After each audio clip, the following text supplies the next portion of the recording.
अस्पताल का कैदी वार्ड हो या इमरजेंसी वार्ड, वहां मरीजों का सिर्फ और सिर्फ इलाज ही होता है। लेकिन वैशाली जिले के सदर अस्पताल में इलाज कम, अय्याशी ज्यादा होती है, वो भी संवेदनशील।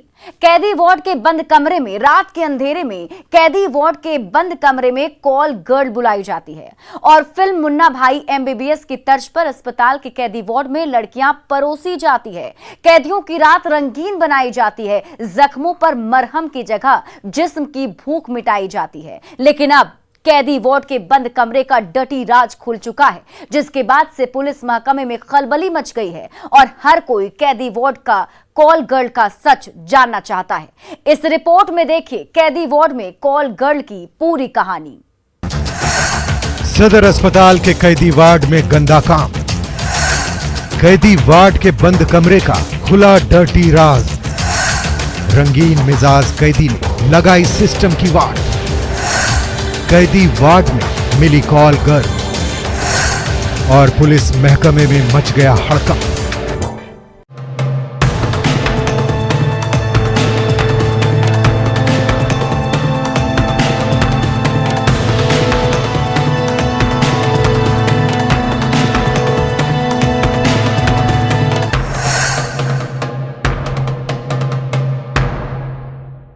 राजधानी पटना से करीब 30 किलोमीटर की दूरी पर वैशाली जिले में स्थित ये शहर हाजीपुर है, जहां सदर अस्पताल के कैदी वार्ड में एडमिट कैदियों की मौज है। अस्पताल के इमरजेंसी वार्ड में जिंदगी बचाने की जद्दोजहद चल रही है। कोई दर्द से करा रहा है तो कोई अपनी जख्मों पर राहत का मरहम लगवा रहा है, तो कोई किसी कोने में बेदम पड़ा है। जी हां, इस अस्पताल में इलाज में भले ही कोताही हो, दवा कम बेस मिले, लेकिन अय्याशी का पूरा इंतजाम है। यहाँ कैदी वार्ड में इलाज के लिए एडमिट अपराधियों के वार्ड में रात के अंधेरे में कॉल गर्ल बुलाई जाती है, वो भी दूसरे प्रदेशों से। और इलाज के नाम पर कैदी वार्ड के बंद कमरे में फिल्म मुन्ना भाई एमबीबीएस की तर्ज पर मरीज बदमाशों की हवस की भूख मिटाई जाती है। आशिक मिजाज कैदियों की रात रंगीन बनाई जाती है और जिस्म की प्यास बुझाई जाती है, जिसकी सच्चाई जानकर आप भी सन रह जाएंगे। जैसे अचानक कैदी वार्ड में कॉल गर्ल को देखकर पुलिस दंग रह गई, जिसके बाद से पुलिस महकमे में हड़कंप मचा हुआ है। हवस की आग बुझाने के चक्कर में सिस्टम की वाट लगी पड़ी है, जो सलाखों की सुरक्षा पर सवाल खड़े कर रहा है।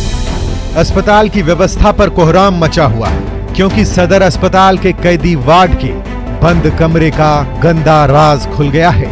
न्यूज 18 की टीम ने भी ग्राउंड जीरो पर जाकर जब कैदी वार्ड के बंद कमरे की सच्चाई टटोलने की कोशिश की, तो हैरान करने वाली हकीकत सामने आई। बिहार के अस्पतालों में दवा मिले या ना मिले और इलाज सही हो या ना हो, लेकिन एक ऐसे मामले का खुलासा हो यहाँ पे कि कैदी वार्ड जो है, सदर अस्पताल के कैदी वार्ड में लड़कियां बुलाई जाती थी और कॉल गर्ल आसानी से उपलब्ध हो जाया करता था।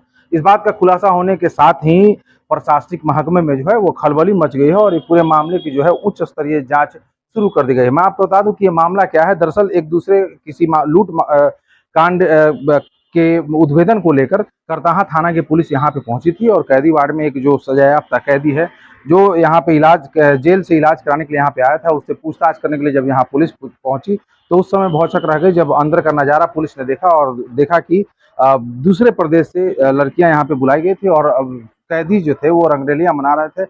अमित कुमार बहुत जैसे भर्ती था, वो कैदी वार्ड में नहीं पाया गया, वो दूसरे रूम में बरामद हुआ।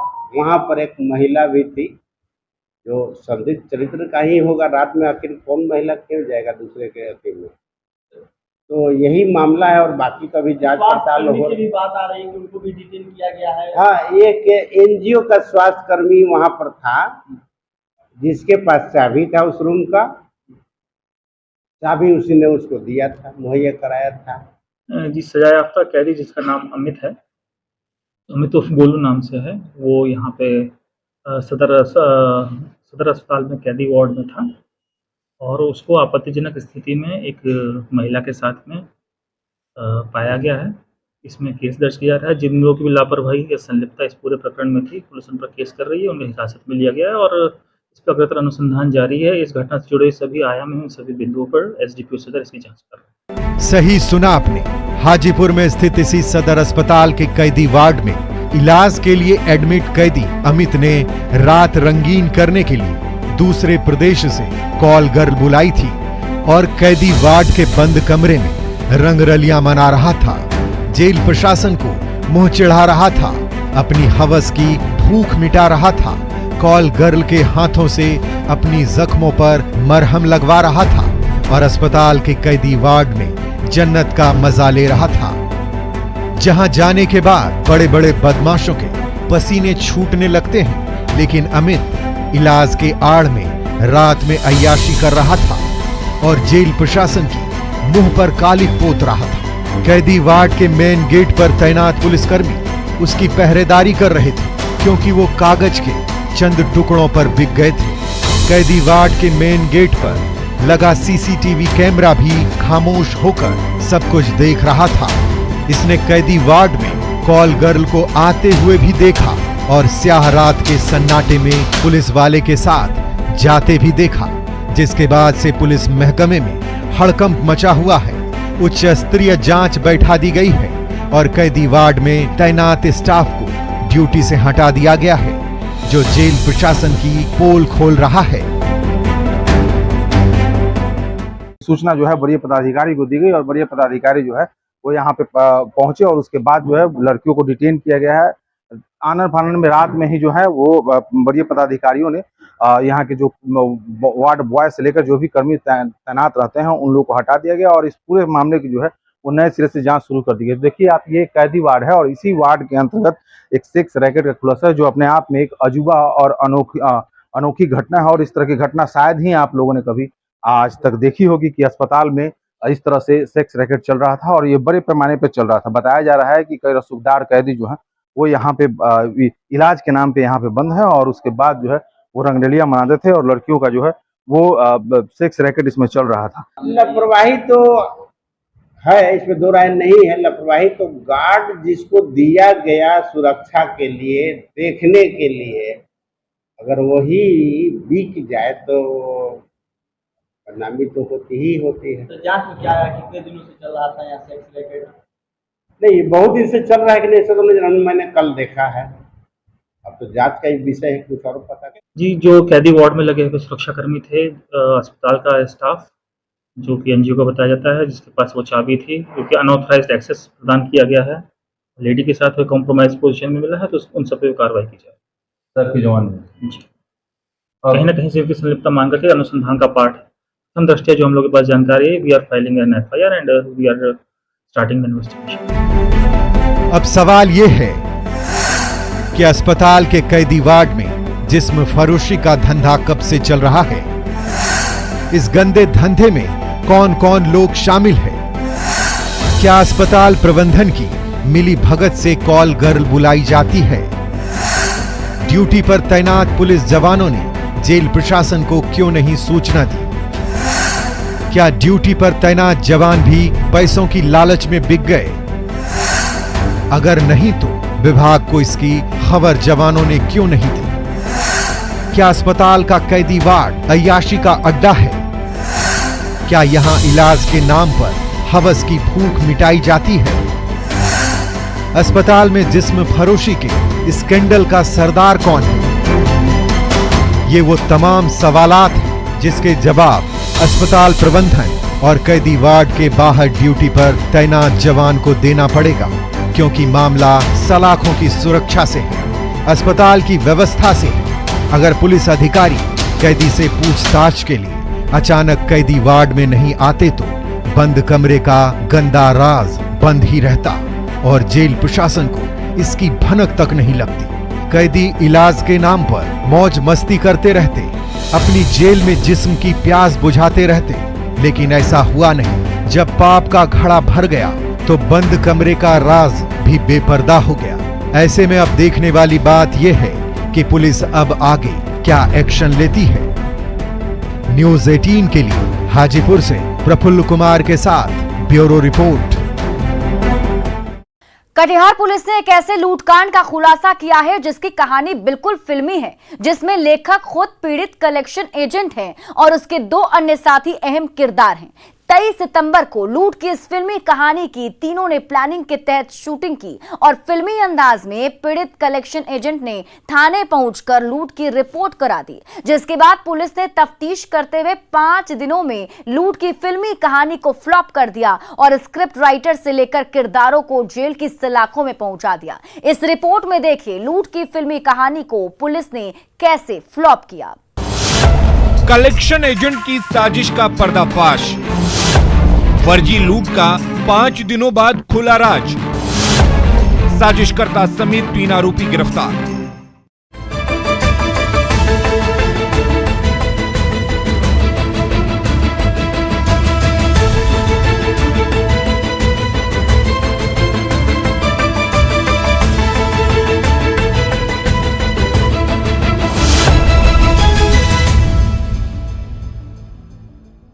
हाथों में हथकड़ी और चेहरे पर काला नकाब लिए कटिहार जिले के रोशना थाने की पुलिस कस्टडी में जेल की सलाखों की ओर बढ़ रहे इन तीनों युवकों की कहानी सुनेंगे तो आप भी सन्न रह जाएंगे। जैसे पुलिस तीनों की गिरफ्तारी के बाद सच्चाई जानकर दंग है। लाइट, कैमरा और एक्शन के साथ अगर यही कहानी शूट की जाती तो यकीन मानिए ये रूप पहले पर्दे पर निश्चित तौर पर एक फिल्मी कहानी होती। लेकिन कटिहार पुलिस की इस सजगता ने रियल लाइफ से दूर रियल लाइफ की इस फर्जी लूट के ताने बाने वाली कहानी को पूरी तरह से फ्लॉप कर दिया और लूट की गुत्थी को सुलझाते हुए तीनों आरोपियों के हाथों में हथकड़ी पहना दी है, जिसकी सच्चाई किसी फिल्मी कहानी से कम नहीं है। रुपये की लालच में आकर तीनों ने लूट की ऐसी कहानी गढ़ी कि कुछ दिनों के लिए पुलिस भी दिग्भ्रमित हो गई। लेकिन जैसे जैसे तफ्तीश की दिशा आगे बढ़ती गई वैसे वैसे रोशना थाने की पुलिस लूट की इस फिल्मी कहानी की सच्चाई के करीब आती गई। 5 दिनों के बाद जब पुलिस ने लूट की इस फिल्मी कहानी का द एंड किया तो फिल्म के तीनों किरदार बेनकाब हो गए और पुलिस की तफ्तीश के सामने कहानी पूरी तरह से फ्लॉप हो गई, जिसका डायरेक्टर और प्रोड्यूसर पीड़ित कलेक्शन एजेंट खुद था। कटिहार पुलिस ने लूट के वारदात का एक अनोखा खुलासा किया है। इसमें जो वादी है उन्होंने ही खुद एक झूठा साजिश रचा था और फाइनेंस कंपनी के पैसे को गबन करने की कोशिश किया था, लेकिन कटिहार पुलिस ने इसे नाकाम करते हुए इस पूरे फर्जीवाड़ा का खुलासा किया है। बड़ी बात यह है कि अब ऐसे लोगों पर भी विश्वास करना मुश्किल है जो थाने तक पहुंचकर लूट की जो एफआईआर दर्ज करवाते हैं और इस तरह का कहानी रचते हैं। ये बनाए थे कि मतलब बोलिए। गाड़ी खड़ा था, उसके बाद अगला को बताया कि मतलब पैसा लूट लिया, लेकिन पैसा लूटा नहीं था। हाँ। 2 आया था आदमी। हाँ। उसके बाद उसको पैसा हम दे दिए थे। कितना पैसा लिए थे? क्या? कितना पैसा लिए थे? 2,21,000। अच्छा, 3 लोग थे आप लोग? हाँ। कैसे प्लानिंग किए थे? इससे पहले और कहीं लूटे थे? नहीं, पहला लूट था। पकड़ा गया? कभी ऐसा हाँ? गलती हो गया। इसमें और लोग हैं या 3 लोग हैं? बस। लूट की फ्लॉप फिल्मी कहानी का लेखक, डायरेक्टर और प्रोड्यूसर खुद पीड़ित कलेक्शन एजेंट विनोद कुमार ठाकुर था, जिसने खुद फर्जी लूट की कहानी की पटकथा लिखी थी, जिसमें अपने 2 अन्य दोस्तों को अहम किरदार बनाया था, जिसे समझने के लिए थोड़ा फ्लैशबैक में चलना होगा। पुलिस के मुताबिक 23 सितंबर 2022 को निजी फाइनेंस कंपनी में काम करने वाले विनोद ठाकुर ने महादेवपुर के पास दोपहर वो बुधवार की रात करीब 8:30 बजे अपने परिजनों से ये कहकर निकला कि दोस्त से मिलने जा रहा हूं, लेकिन देर रात तक वो वापस लौट कर नहीं आया, जिसके बाद परिजनों की बेचैनी बढ़ने लगी। घर वालों ने खोजबीन शुरू कर दी, लेकिन कोई सुराग हाथ नहीं लगा। जब सुबह हुई तो तालाब में तैरती उसकी लाश मिली, जिसके बाद से इलाके में सनसनी फैल गई और पुलिस तफ्तीश में जुट गई। लेकिन अब तक तालाब में तैरती लाश का सच आंखों से ओझल है। हर कोई सच जानना चाहता है कि आखिर तालाब में तैरती लाश का सच क्या है। रिटायर्ड सब इंस्पेक्टर के बेटे का मिला शव, तैरती लाश को देखकर फैली सनसनी। हत्या और आत्महत्या के बीच उलझी पुलिस।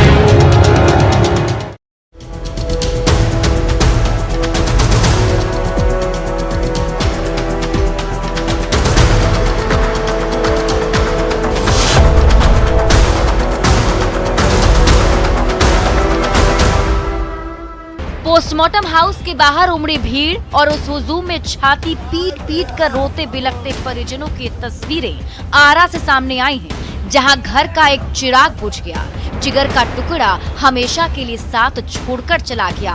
यहाँ एक रिटायर्ड सब इंस्पेक्टर के बेटे का शव मिला है, जिसके बाद से इलाके में सनसनी फैली हुई है और परिवार में चीख पुकार और चित्कार की आवाजें गूंज रही हैं। पुलिस मामले की तफ्तीश कर रही है, लेकिन अफसोस कि अब तक संदिग्ध लाश की सच्चाई आंखों से ओझल है, क्योंकि रिटायर्ड सब इंस्पेक्टर के बेटे का शव तालाब में तैरता मिला है। इसलिए पुलिस की जांच भी हत्या और आत्महत्या के बीच फंसकर उलझ गई है, लेकिन परिजन हत्या का आरोप लगा रहे हैं। पानी में जो वहाँ पर तालाब है ना, उसमें डुबा कर उसको मौत किया। अपने से मर गया या फिर किसी के साथ? मतलब कोई लोग उसको मारा है। लोग हाँ, पहले से किसी से विवाद था ना? अब उतने तो हम नहीं बताते, उसके दोस्त साथी ही मारा है। मैंने कुछ कारण से कुछ कभी बिट्टू बोलता था झगड़ा किसी से विवाद? ना, झगड़ा की नहीं बताता, बोला कि हम अपने दोस्त के साथ मिल के आ रहे हैं। इस खौफनाक वारदात के बारे में बताया जाता है कि मुफस्सिल थाना के गंगहर निवासी बीएसएफ से retired sub inspector Jitendra Singh, जो फिलहाल आरा के नवादा थाना के सुंदर शहर में रहते हैं, उनका बेटा नवनीत कुमार घर से ये कहकर निकला था कि अपने दोस्तों से मिलने जा रहा हूँ, लेकिन वो वापस लौट कर नहीं आया। परिजनों के मुताबिक 28 सितंबर की रात 8:30 बजे नवनीत के मोबाइल पर उसके किसी दोस्त का कॉल आया था, जिसके बाद वो उस दोस्त से मिलने के लिए घर से निकल गया, लेकिन देर रात तक वो वापस घर नहीं लौटा, जिसके बाद परिजनों की बेचैनी बढ़ने लगी। घर वालों ने आसपास के इलाकों में खोजबीन की, लेकिन नवनीत का कोई सुराग हाथ नहीं लगा। उसके बाद रात के बढ़ते पहरे को देखते हुए परिजन थक हार कर घर आ गए। किसी तरह रात गुजारी।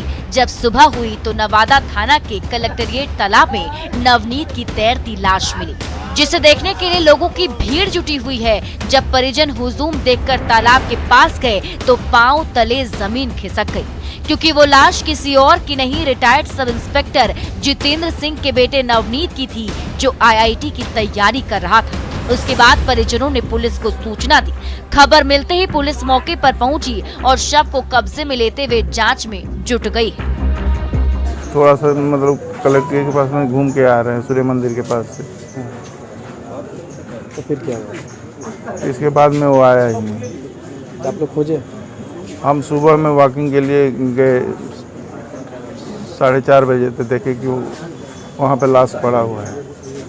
मैंने आपको कोई बताया या फिर भीड़ लगा? नहीं, भीड़ लगा हुआ था। तो आप क्या देखे? तो हम उठा के देखे तो मोबाइल ले नहीं गए थे, तो फिर हम अपने घर पे आके अपने भाई को बताए कि ऐसे ऐसे कांड हो गया है। गिरा हुआ जब थाना पर सूचना मिला, जाके देखिए सूर्य मंदिर के पास कुछ खेती हुआ, कुछ अलग हुआ, हम गए तो लाश गिरा हुआ। अब सवाल ये है कि नवनीत के मोबाइल पर मौत का आखिरी कॉल किसका था? नवनीत की किस किस से दोस्ती है? क्या दोस्तों ने ही पानी में डुबाकर हत्या की है? अगर नहीं तो क्या नवनीत ने तालाब में कूदकर खुदकुशी की है? अगर नहीं तो तालाब में तैरती नवनीत की लाश का सच क्या है? न्यूज़ 18 के लिए आरा से हिमांशु प्रवीण के साथ ब्यूरो रिपोर्ट। तो अपराधी चाहे लाख शातिर हो, तफ्तीश की दिशा अगर सही है तो बच नहीं सकता कोई भी गुनहगार सलाखों के पीछे जाने से। तो पुलिस चाहे सोई हो, मुजरिम चाहे कोई हो, आप बने रखिए हमारे साथ, क्योंकि हर जुर्म के खिलाफ हमारी तफ्तीश लगातार जारी है।